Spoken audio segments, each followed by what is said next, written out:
Treasure Island. Long ago, there lived a smart young lad named Jim Hawkins whose parents owned the Admiral Benbow Inn beside the sea. One day, a sailor named Billy Bones came to stay in their inn. He was tall, huge and had a big scar across one of his cheeks. He resembled a pirate. He spoke in a loud and harsh voice and carried a heavy iron chest with him.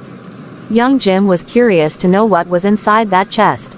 All day long, Billy kept looking at the ships through the window of the inn.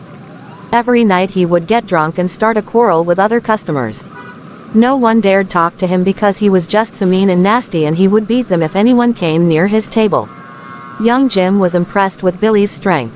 Billy told of his adventures at the sea and warned Jim about the one-legged man. Jim and his parents were unhappy because Billy never paid his bills. One evening, a mysterious blind man named Pphra came to the inn and asked for Billy Bones.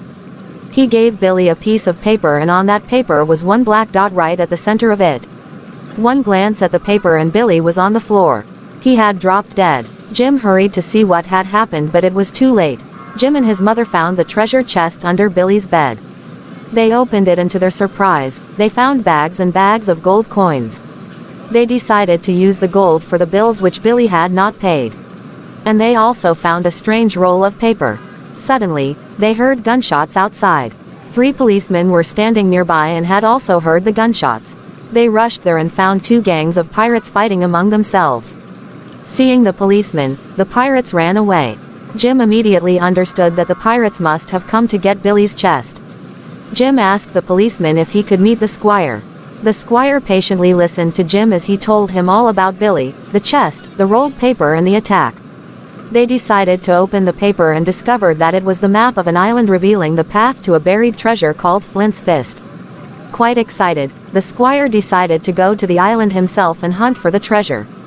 He invited Jim to come with him. The squire hired a ship named Hispaniola and they sailed to Treasure Island. On the first day of their journey, Jim met a cook, Long John Silver, who had only one leg. No sooner did Jim meet him than he remembered Billy's warning against the man with one leg. He became very suspicious and stayed away from Long John Silver. But Jim's fear disappeared once he talked with Long John Silver. He was a nice, jolly man. He took Jim to his kitchen and while cooking dinner, told him funny stories. Jim liked him very much.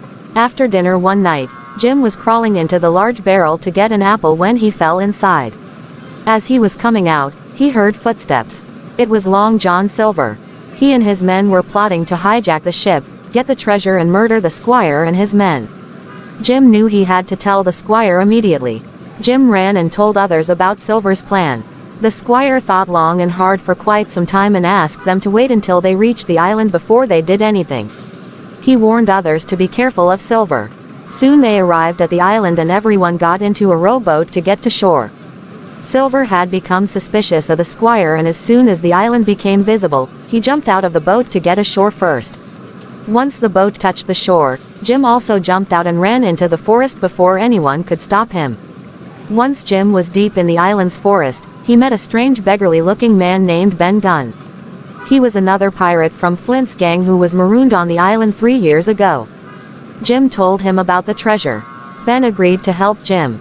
Suddenly, they heard gunshots. They hid behind the bushes and they saw the squire and Silver fighting with each other. Silver quickly ran into the bushes where he found Jim and the strange man. He asked them to accompany him in the search for the treasure. Jim reluctantly agreed. He had no other choice. As they walked, they came across a skeleton in a big hole in the ground. Everyone thought that they found the treasure and started to dig at once. Meanwhile, the squire came after Silver with his crew. Silver and his men were outnumbered. They were surrounded and Silver surrendered and apologized for his mistakes and he was forgiven. Ben had already found the treasure earlier and had moved it to the safe place. He led them all the treasure. Early the next morning, they were all ready to journey back home. It was a memorable adventure which no one would ever forget. Long John Silver was the changed man now. He wanted to help Jim and his mother and look after them in the inn. Jim had found a new friend.